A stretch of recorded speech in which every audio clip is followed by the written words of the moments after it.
Attention, attention aujourd'hui dans nos églises, ça ne va pas. Attention aujourd'hui dans nos églises, on ne prêche plus la vérité de la parole de Dieu. On évite de prêcher des messages qui fâchent. On évite de vouloir offenser le plus grand nombre de chrétiens.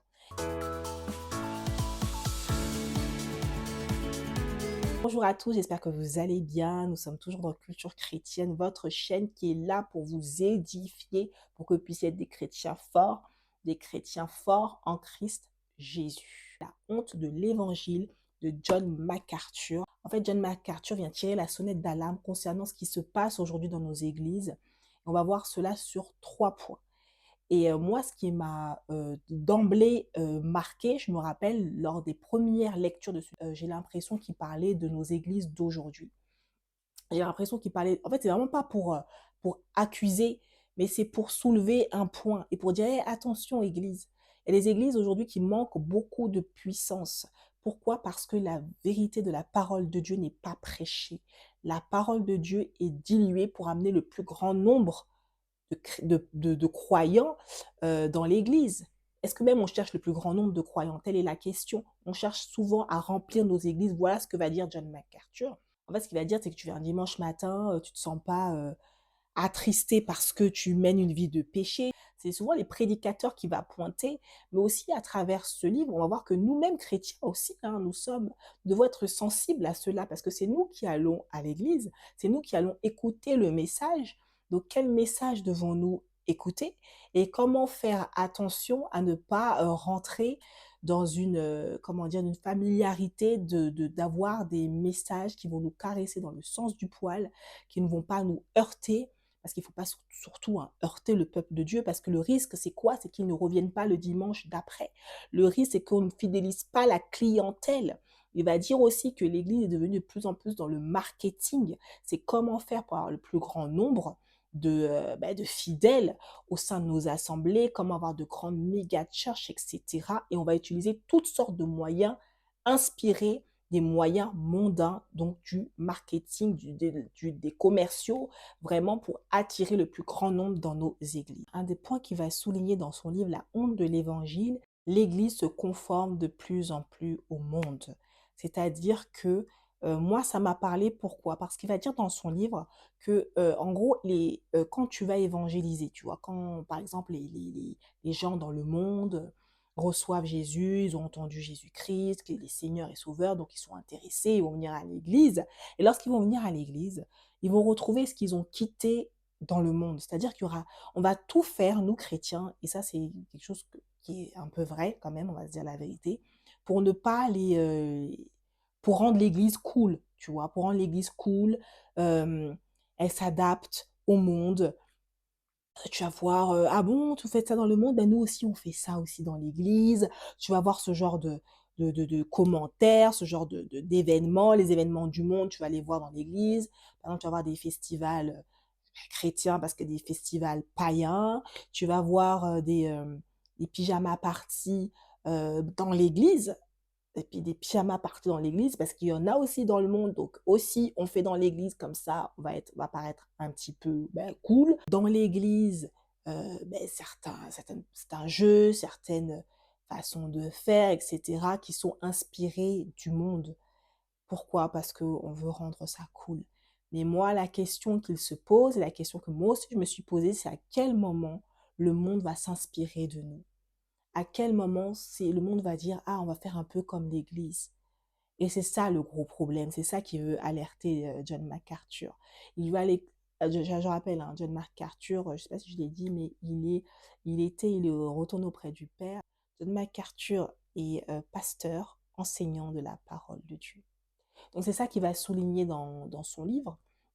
Il va dire, mais c'est nous qui sommes normalement, qui devons influencer plutôt le monde. C'est nous qui sommes la lumière du monde. Jésus va le dire, vous êtes la lumière du monde. Le monde est dans les ténèbres, il marche dans les ténèbres, il marche dans l'obscurité. C'est nous qui devons les éclairer. Et on a l'impression que c'est le monde qui nous éclaire, parce qu'on s'appuie sur les choses du monde pour les faire entrer dans l'église. On le voit, hein, que ce soit même dans les musiques, dans les chansons, les chants aujourd'hui chrétiens.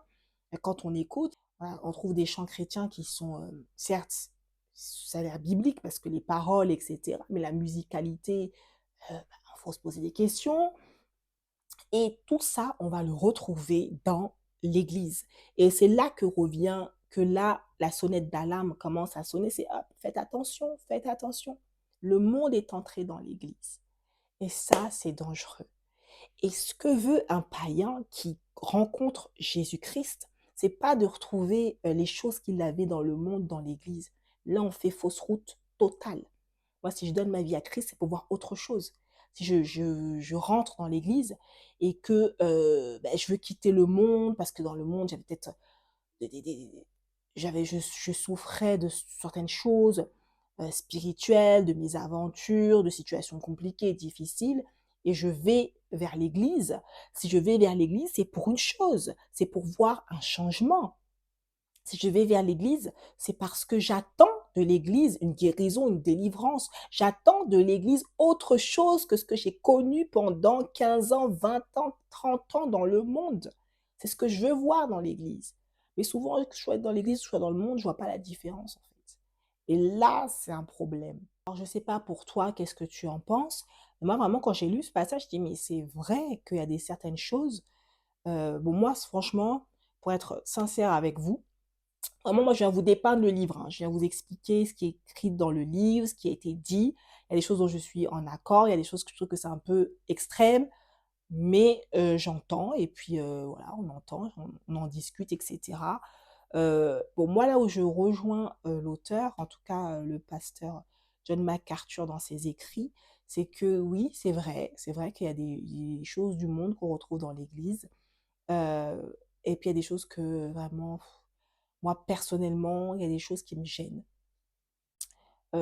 comme, les gospel awards, remettre des prix aux meilleurs chanteurs gospel, aux meilleurs musiciens gospel, comme dans le monde. Sur 3 nominés, il y en a un qui sera élu et puis, les 2 autres, ben, ça veut dire quoi? Ça veut dire que ta chanson elle a pas été assez bien, les 3 vous avez chanté pour Jésus, mais il y en aura un seul qui aura un trophée. Qu'est-ce que ça veut dire? On est dans cette compétition, cette concurrence et là, on sait ce que Jésus va dire, hein, par rapport à la compétition. Quand, les apôtres vont lui demander: «Mais, qui est le plus grand parmi nous?» Et Jésus va pas leur répondre à leur question. Il va pas forcément s'offusquer, mais il va pas répondre non plus à la question. Il va pas dire: «Ah bah, c'est toi, c'est Pierre le plus grand. Oh non, mais c'est Jean le qui est plus grand que toi». Non, parce que c'est pas ça le plus important. Donc tu vois, toutes ces choses-là, je me dis: «Mais quel est l'intérêt?» L'intérêt, c'est de te dire: «Bah, écoutez, on est cool». Moi, je pense qu'il y a ça qui se cache derrière, c'est qu'on est cool, on est tendance et là, je trouve qu'il y a un problème. Voilà, comme, moi aussi, je dirais aussi par rapport au pyjama party. Je dirais que ça, je suis désolée, mais s'il vous plaît, faire des pyjamas party à l'église, est-ce qu'on peut en parler 2 minutes? Venir en nuisette ou venir en chemisier, pour prier sur la chair et tout ça, des servantes de Dieu, des qui viennent en, mais OK, d'accord. Il y a pas de souci, mais cette idée, elle vient d'où? Elle est inspirée d'où? Elle est pas inspirée de la parole, ça c'est sûr, elle est inspirée carrément du monde. Les pyjamas parties, c'est par le monde que ça a été créé. Et qu'est-ce qui se faisait dans ces pyjamas parties? On veut prendre les choses du monde pour dire que tiens, on va les changer en bien, on va les améliorer, et cetera. Mais nous-mêmes, soyons vecteurs de quelque chose d'intéressant que le monde va copier. Faut dire: «Ah, ils font ça dans l'église, ah, ils s'habillent comme ça, les chrétiens, bah, nous aussi on va s'habiller comme ça». Ah, les chrétiens pratiquent l'abstinence jusqu'au mariage, bah tiens, nous aussi on va le faire. Pourquoi nous, on ne nous copie pas? C'est ça en fait que moi aussi je me pose comme question et que la question aussi qu'on devrait se poser en tant que chrétien.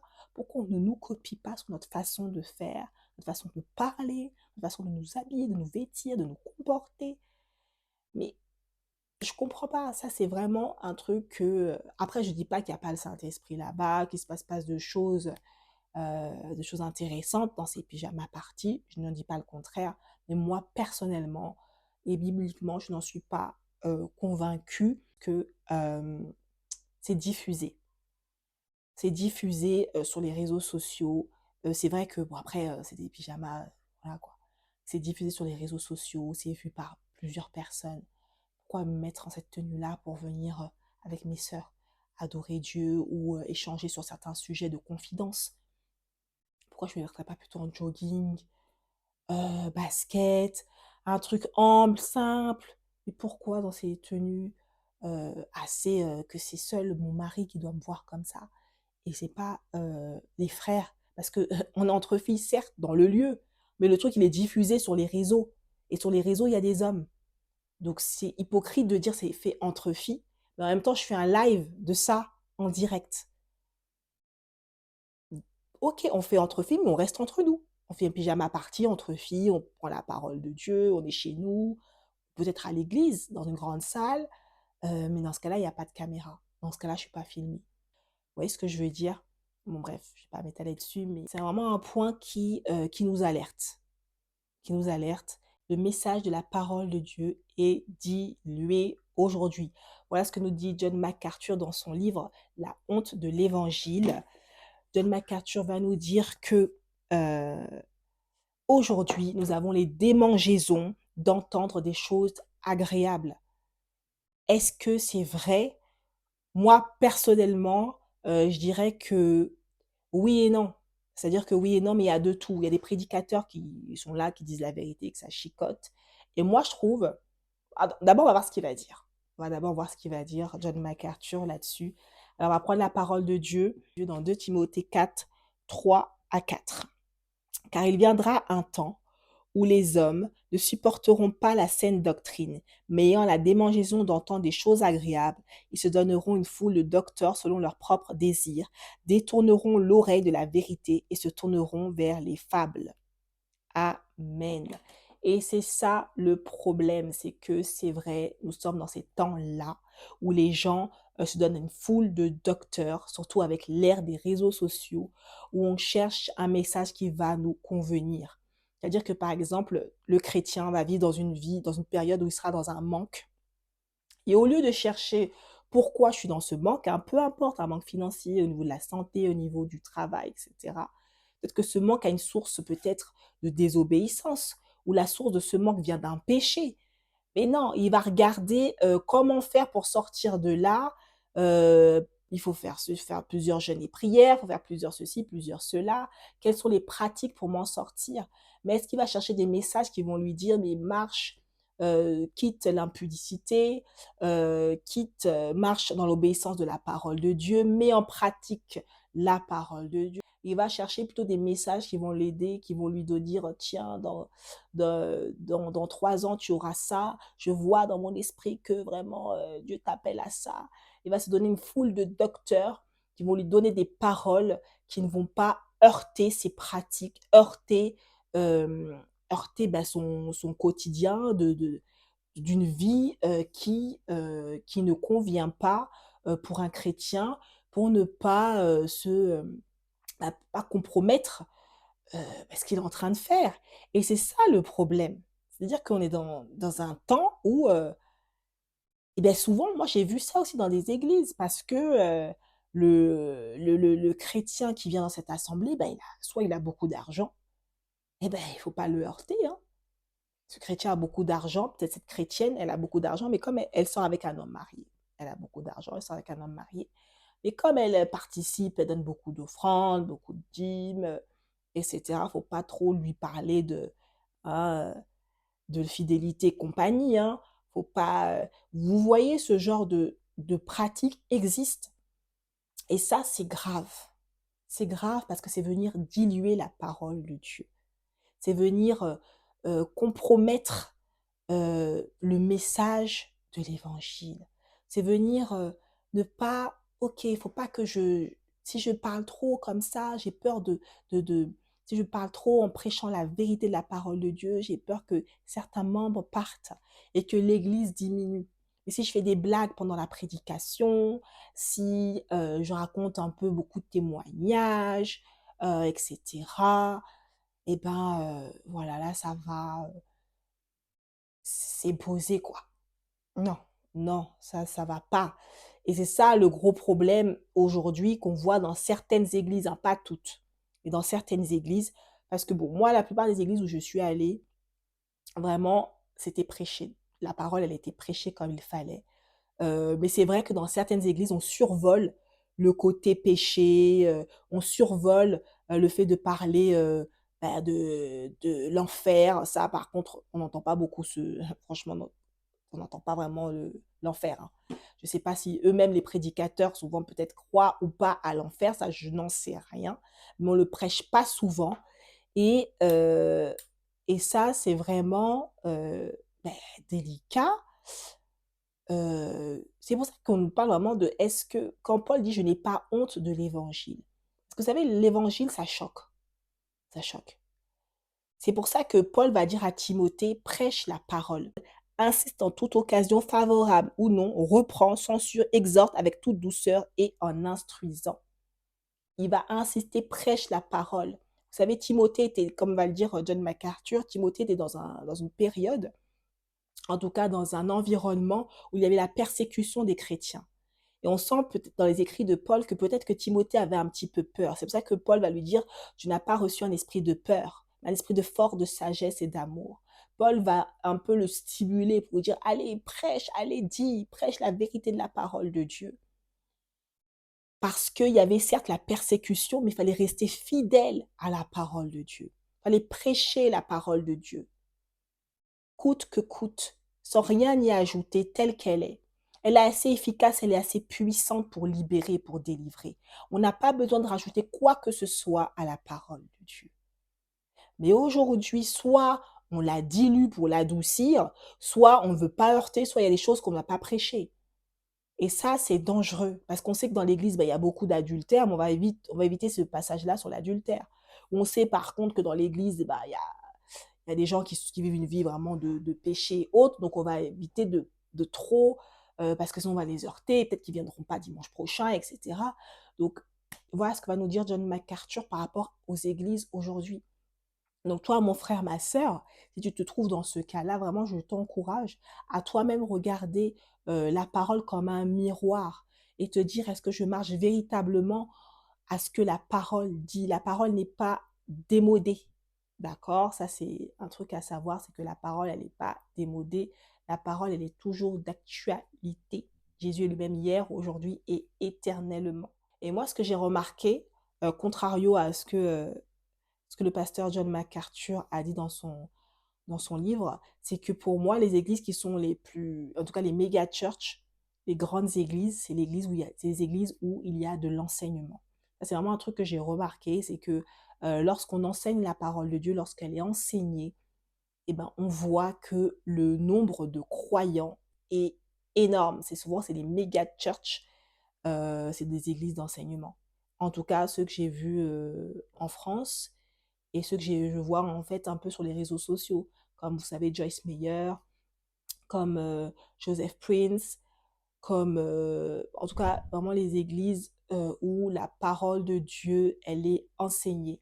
Pourquoi? Parce que les gens sont assis lors de l'enseignement. Les gens s'assoient, ils écoutent l'enseignement. On voit quand Jésus enseignait, les gens étaient assis. Et les églises, on s'assoit. Pour qu'on puisse s'asseoir, il faut être enseigné. Parce que lorsqu'on n'enseigne pas, heu, quelqu'un ne va pas rester. Parce qu'il va prendre un petit peu, vous savez, bon, il y a des églises, un peu de puissance et cetera. C'est bien de temps en temps. Mais à la longue, on va voir que oui, puissance, puissance, puissance, mais après ma vie, elle change pas. Les églises où je tombe, je me relève, je tombe, je me relève, c'est bien, mais après, bon, il y a pas de changement. J'ai toujours les mêmes défis, la vie est toujours compliquée, c'est les mêmes, esprits qu'on chasse à chaque fois. Il y a pas de changement dans une vie et ben, souvent, on voit que ces chrétiens et ben, ils ne restent pas sur le long terme. Ils vont rester dans ces églises peut-être 2 ou 3 ans, mais après, hop, ils vont aller ailleurs. Dans les églises où on est assis, on y reste beaucoup plus longtemps parce qu'on va t'apprendre, on va te donner les clés pour que toi-même tu puisses avoir ta propre délivrance. On va te donner les clés pour que toi-même, tu puisses toi-même exercer l'autorité que Christ t'a donnée. Tu vas être moins en demande de ton pasteur. Tu vas toi-même prendre autorité sur les défis que tu es en train de traverser. Et tout ça, c'est par l'enseignement de la parole de Dieu. Il va dire dans un de ces passages de son livre, c'est que c'est une folie pour les hommes. Et c'est vrai. La parole de Dieu est une folie pour ceux qui l'entendent, parce qu'on va te dire que Jésus est mort et ressuscité pour toi, toi qui es pécheur et tout. Mais vous savez, quand tu es pas chrétien et que tu entends ça, tu vas dire: «Mais attends, ils sont fous». Je sais pas si ça vous dans votre entourage, peut-être on dit ça sûrement de vous. On pense que vous êtes fou, on pense que vous avez un problème et cetera, que tu es dans une secte et c'est OK et c'est normal. C'était pareil quand l'apôtre Paul allait, prêcher à Rome et cetera, lorsqu'il allait prêcher la parole de Dieu, la mort et la résurrection de Jésus-Christ, on pouvait peut-être le prendre pour un fou et sûrement il y en avait quelques-uns qui l'ont pris pour un fou. Mais c'est pas pour autant qu'il va diluer la parole et qu'il va l'adapter pour que son message puisse passer. Il y a non, j'adapte pas le message de la croix. Jésus est mort et ressuscité le troisième jour d'entre les morts. Et la Bible dit que Jésus vient appuyer sa parole par des miracles. Sa parole est accompagnée de prodiges et de miracles. Si sa parole, elle est prêchée dans sa vérité, véritablement. C'est là que les miracles accompagnent sa parole. Donc, toi, peut-être que tu penses bien faire, et moi aussi j'étais comme ça, hein. Je pensais bien faire avant, quand je prêchais un peu la parole, etc. J'essayais un petit peu d'adoucir, vous savez, pour que, bah oui, je sais pas comment dire. En tout cas, quand j'échangeais, en tout cas, avec les gens dans l'évangélisation, j'essayais d'adoucir, pas d'adoucir le message, mais d'adapter le message. Et à travers les écrits, en tout cas de la parole de Dieu, et puis vraiment quand j'ai lu ce livre, je me suis rendu compte que non, j'ai pas besoin d'adoucir ou autre. J'ai jamais vu Paul adoucir le message. J'ai jamais vu l'apôtre Pierre non plus adoucir le message, mais je prêche le message et c'est le Saint-Esprit qui vient convaincre les cœurs. Et moi, je suis juste un canal par lequel le Saint-Esprit va venir euh, agir dans les vies. C'est ce que nous sommes. Donc, n'essayons pas d'aider le Saint-Esprit, n'essayons pas d'aider Dieu. Nous prêchons la parole de Dieu. Voilà, coûte que coûte, prêchons la vérité. Et oui, on va peut-être te prendre pour une folle, on va peut-être te prendre pour un fou, mais il n'y a pas de souci, c'est comme ça. On a pris les anciens avant nous pour des fous et pour des folles, et ça n'a pas empêché de continuer la course et d'avancer avec le Seigneur. Donc, c'est Dieu qui fait tout. Nous, franchement, Dieu nous demande juste de prêcher sa parole. Voilà. Donc vraiment, ça, c'est un point dans lequel je suis en accord. Alors, l'Église utilise le marketing pour attirer le plus grand nombre de fidèles. Et c'est ce qui va dénoncer que, en gros, le but de l'Église, c'est qu'il y ait de plus en plus de monde. Donc, on va les attirer. Et on va les attirer par toutes sortes de moyens. John MacArthur n'est pas contre le fait de faire tout ce qui est affichage ou publicité.